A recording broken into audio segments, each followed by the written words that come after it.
बिस्मिल्लाहिर्रहमानिर्रहीम। अस्सलाम वालेकुम डियर स्टूडेंट्स। मैं हूं प्रोफेसर कैसर शहजाद, आपका chemistry teacher. Student, FSc part 1 chemistry का न्यू जो सिलेबस आया है उसका चैप्टर 4 डिस्कस करने जा रहे हैं आज। और इसका नाम है स्टोकियोमेट्री। स्टूडेंट, स्टोकियोमेट्री दो ग्रीक वर्ड से निकाला गया है। एक है स्टोकियोन, जिसका मतलब है मैटर या एलिमेंट, और एक वर्ड है मेट्रॉन। मेट्रॉन का मतलब होता है टू मेयरमेंट करना, यानी कि एलिमेंट्स की मेयरमेंट करना। स्टूडेंट, जब भी एक रिएक्शन हो रहा होता है उसमें चंद चीज़ें जो रिएक्शन में पार्टिसिपेट करती हैं, आपस में रिएक्शन करती हैं, उनको हम कहते हैं रिएक्टेंट्स। और इनके नतीजे में जो चीज़ें बनती हैं उनको हम क्या बोलते हैं? प्रोडक्ट्स। तो स्टूडेंट, इन रिएक्टेंट्स और प्रोडक्ट्स की जो क्वांटिटी होती है उनकी मेजरमेंट को हम क्या बोलते हैं? स्टोकियोमेट्री। क्वांटिटी से मुराद मेरा ये है कि मैस या फिर वॉल्यूम या फिर नंबर ऑफ मोल्स। तो आइए डेफिनेशन देखते हैं। It is a branch of chemistry. ये केमिस्ट्री की एक ब्रांच है विच टेल्स अस, जो हमें क्या बताती है? Quantitative relationship between reactants and products in a balanced chemical equation. Student, जैसा कि मैंने पहले भी डिस्कस किया है, एक एग्जांपल से अब इसको एक्सप्लेन करते हैं। फॉर एग्जांपल, हाइड्रोजन और ऑक्सीजन ने मिलकर रिएक्शन किया और उसके नतीजे में बना वाटर। ये जो हाइड्रोजन और ऑक्सीजन है हमारे पास, इनको हम बोलते हैं रिएक्टेंट्स। इनको हम क्या बोलते हैं? रिएक्टेंट्स। और इसके नतीजे में, इनके रिएक्शन के नतीजे में जो चीज बनी उसको हम बोलते हैं प्रोडक्ट, जो कि हमारा क्या है? वाटर है। अब इन रिएक्टेंट्स और प्रोडक्ट्स के दरमियान एक रिलेशन है। वो रिलेशन है क्वांटिटीज का। क्वांटिटीज से मुराद ये है कि कितने नंबर ऑफ मोल्स हाइड्रोजन के और कितने नंबर ऑफ मोल्स ऑक्सीजन के मिलेंगे और कितने नंबर ऑफ मोल्स वाटर के बनेंगे, या फिर कितना मैस हाइड्रोजन का मिलेगा और ऑक्सीजन का मिलेगा और कितना मैस वाटर का बनेगा। या फिर ऐसे कह सकते हैं हम कि कितना वॉल्यूम हाइड्रोजन का और कितना वॉल्यूम ऑक्सीजन का मिलेगा और उसके नतीजे में कितना वॉल्यूम वाटर का बनेगा। इसको हम कहते हैं क्वांटिटेटिव रिलेशनशिप, यानी कि रिएक्टेंट्स और प्रोडक्ट्स के दरमियान जो अमाउंट्स, जो क्वांटिटीज का रिलेशनशिप है। और उसके बाद बात है in a balance chemical equation. Student, अगर हम इस रिएक्शन पर तवज्जो दें तो हाइड्रोजन और ऑक्सीजन मिलकर बना रहे हैं वाटर। अब यहाँ पर हाइड्रोजन के हैं दो एटम, ठीक है, और यहाँ पर ऑक्सीजन के हैं दो एटम, यानी कि एक हाइड्रोजन का मॉलिक्यूल है और एक ऑक्सीजन का मॉलिक्यूल है, और ये मिलकर बना रहे हैं वाटर। अगर हम इस रिएक्शन को देखें तो ये बैलेंस नहीं है। यहाँ पर ऑक्सीजन का मॉलिक्यूल है लेकिन यहाँ पर ऑक्सीजन का एक एटम है।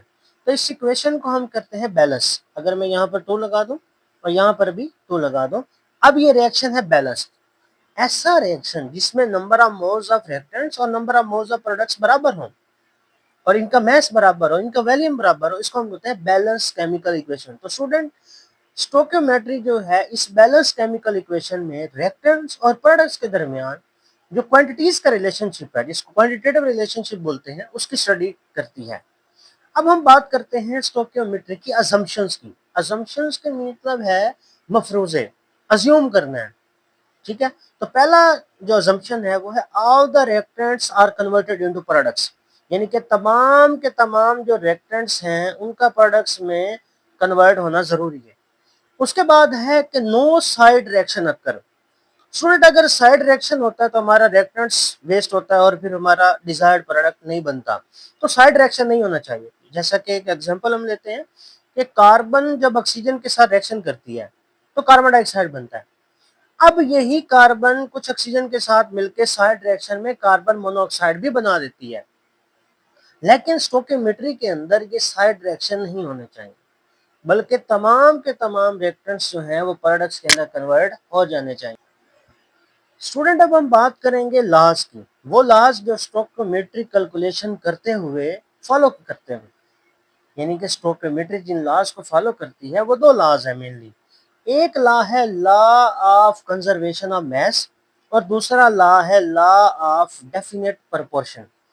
सबसे पहले तो हम देखते हैं कि law of conservation of mass क्या होता है। लॉ ऑफ कंजर्वेशन, कंजर्वेशन का मतलब होता है महफूज, तहफ्फुज।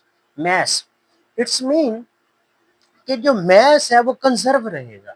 इसकी प्रॉपर डेफिनेशन देखते हैं कि matter mass can neither be created, ना हम मैस को क्रिएट कर सकते हैं, नॉट डिस्ट्रॉयड, ना हम उसको खत्म कर सकते हैं, तबाह कर सकते हैं।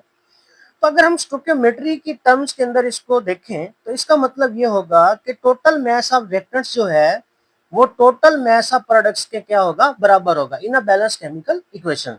स्टूडेंट एक एग्जांपल से देखते हैं। फॉर एग्जांपल, कार्बन ने ऑक्सीजन के साथ रिएक्शन किया और बना दिया कार्बन डाइऑक्साइड। अगर हम इस रिएक्शन को देखें तो एक बैलेंस केमिकल रिएक्शन है, एक बैलेंस केमिकल इक्वेशन है। कार्बन का अगर हम मास देखें तो वो होता है 12 ग्राम, ऑक्सीजन का 16 मल्टीप्लाई बाय 2 वो हो गया 32 ग्राम। ठीक है। अब अगर कार्बन डाइऑक्साइड का देखें तो कार्बन का 12, ऑक्सीजन का 16 मल्टीप्लाई बाय 2 32।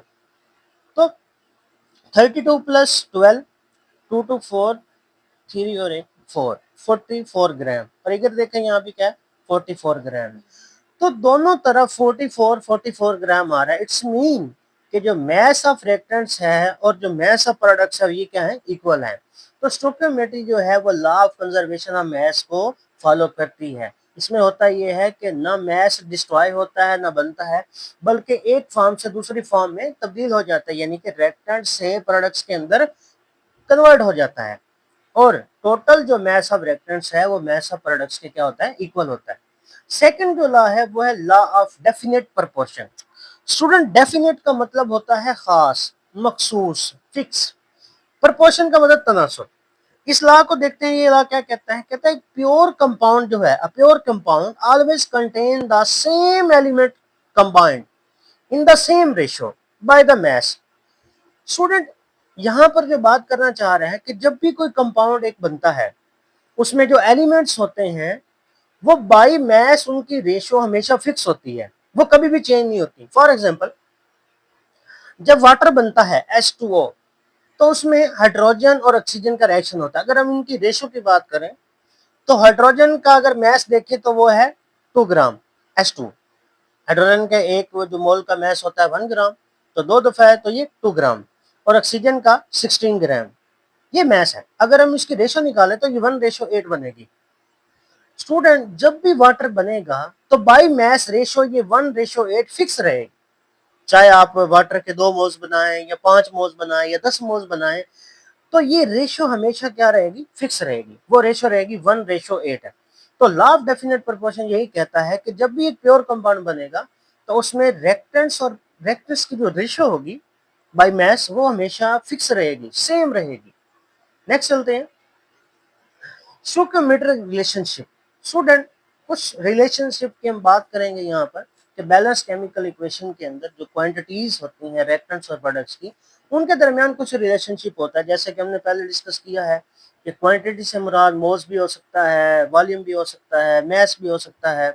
तो यहाँ पर चंद एक टाइप के रिलेशनशिप बनते हैं, मोल मोल रिलेशनशिप, मास मास रिलेशनशिप, वॉल्यूम वॉल्यूम, मोल मास, मोल वॉल्यूम या फिर मास वॉल्यूम। स्टूडेंट, एक एग्जांपल लेते हैं, नाइट्रोजन और हाइड्रोजन, नाइट्रोजन का 1 मोल और हाइड्रोजन के 3 मोल, ये मिलकर बनाते हैं अमोनिया। Ammonia Haber process. ठीक है स्टूडेंट, अब हम इनके दरमियान रिलेशन देखेंगे। हम इस इक्वेशन को, इस रिएक्शन को डिफरेंट वेज में डिस्कस करेंगे। फॉर एग्जांपल, हम ये कह सकते हैं कि 1 मोल जो नाइट्रोजन का है और 3 मोल जो है वो हाइड्रोजन के आपस में रिएक्शन करते हैं और उसके नतीजे में 2 मोल्स का बन जाते हैं अमोनिया के। 1 mole of nitrogen reacts with the 3 moles of hydrogen to form 2 moles of ammonia। इस तरह हम कह सकते हैं, या फिर हम इस तरह कह सकते हैं कि एक मॉलिक्यूल नाइट्रोजन का रिएक्शन करता है 3 मॉलिक्यूल हाइड्रोजन के साथ और उसके नतीजे में 2 मॉलिक्यूल अमोनिया के बन जाते हैं। ये पहले हमने कहा कि नंबर ऑफ मोल्स की फॉर्म, अब हमने कहा कि मॉलिक्यूल। नेक्स्ट चलते हैं, अब हम कह सकते हैं अगर हम वॉल्यूम के हिसाब से बात करें, रिएक्शन को लिखते हैं नाइट्रोजन प्लस हाइड्रोजन, ये मिलके बना देते हैं अमोनिया। स्टूडेंट, यहाँ पर एक चीज और डिस्कस करते जाएं कि किसी भी शय का, किसी भी गैस का स्पेशली जो 1 मोल होता है उसके अंदर जो नंबर ऑफ मॉलिक्यूल्स होते हैं वो होता है Avogadro number of molecules, 6.02 multiply 10 की पावर 23 मॉलिक्यूल्स किसी भी गैस। और जो वो वॉल्यूम ऑक्यूपाई करते हैं वो होता है 22.414 डेसीमीटर क्यूब। इस वॉल्यूम को हम कहते हैं मोलर वॉल्यूम। ये फिक्स होता है, कांस्टेंट होता है। मोलर वॉल्यूम किसी भी गैस का जो 1 मोल होता है, वो जो वॉल्यूम ऑक्यूपाई करता है उसको हम क्या कहते हैं, मोलर वॉल्यूम, और वो होता है 22.414 डेसीमीटर क्यूब। अगर हम इसको वॉल्यूम के हिसाब से देखें तो नाइट्रोजन का यहाँ पर 1 मोल है, तो इसका 22.414 डेसीमीटर क्यूब, और हाइड्रोजन के चूंकि 3 मोल्स हैं तो 22.414 को मल्टीप्लाई करते 3 के साथ, तो ये ऑलमोस्ट बनेगा 67.2 डेसीमीटर क्यूब। तो हम कह सकते हैं कि 22.414 डेसीमीटर क्यूब नाइट्रोजन का, 67.2 डेसीमीटर क्यूब हाइड्रोजन के साथ रिएक्शन करता है, और उसके नतीजे में कितने मोल्स बन रहे हैं, 2।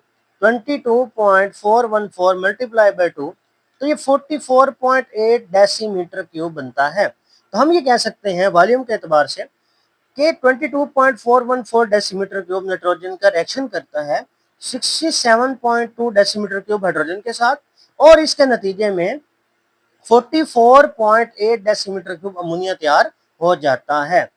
अब हम बात करते हैं मैस रिलेशनशिप की। हम ये कह सकते हैं एज यू नो कि नाइट्रोजन प्लस हाइड्रोजन ये मिलके क्या बना देते हैं, अमोनिया।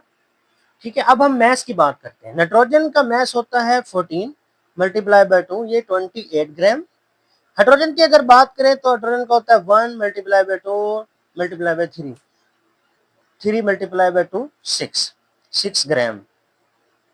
ठीक है, नेक्स्ट चलते हैं। तो नाइट्रोजन का 14 plus 1 multiply by 3, 14 plus 3 17 multiply by 2, ये बन जाएगा 34 ग्राम, और 28 प्लस 6 ये भी बन जाएगा 34 ग्राम। तो इसको मैस के हवाले से हम कैसे एक्सप्लेन करेंगे कि 28 ग्राम जो है नाइट्रोजन रिएक्शन करता है 6 ग्राम हाइड्रोजन के साथ, और उसके नतीजे में 34 ग्राम अमोनिया तैयार हो जाता है। तो स्टूडेंट ये डिफरेंट तरह से हमने एक्सप्लेन किया। पहले नंबर पर हमने नंबर ऑफ मोल्स के हवाले से बताया, जिसको आप मोल रिलेशनशिप बोलते हैं। फिर हमने उसको मॉलिक्यूल के हिसाब से बताया, फिर हमने उसको वॉल्यूम के एतबार से बताया, और एट द एंड हमने उसको वॉल्यूम के एतबार से बताया, और फिर मैथ्स के हिसाब से बताया। तो स्टूडेंट आई होप आपको समझ आ गया होगा। जज़ाकल्लाह, मिलते हैं नेक्स्ट वीडियो में।